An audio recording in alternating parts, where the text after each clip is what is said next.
Good morning, guys. Dorcas check tayo muna. It's Monday. It's Monday, guys. Let's see what their sugar level kahapon ang taas. So, check today.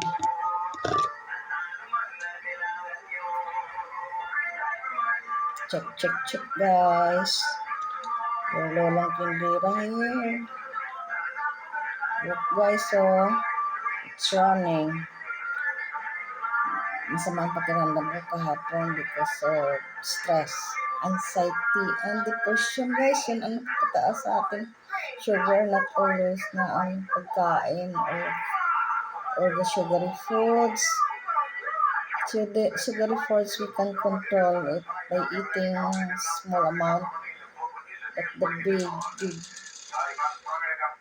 reason is if you are stressed, if you are mind, 121, guys. Pag nakatulog ka ng 8 hours, wala kang matulog, your blood is stable.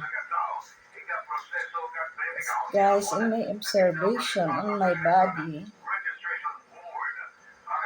yan ang aking pananaw na pag complete sleep and relax, your sugar level is stable.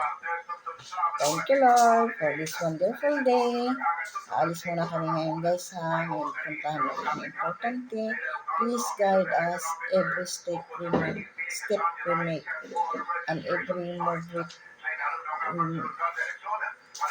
we guide us always. In Jesus' mighty name, amen.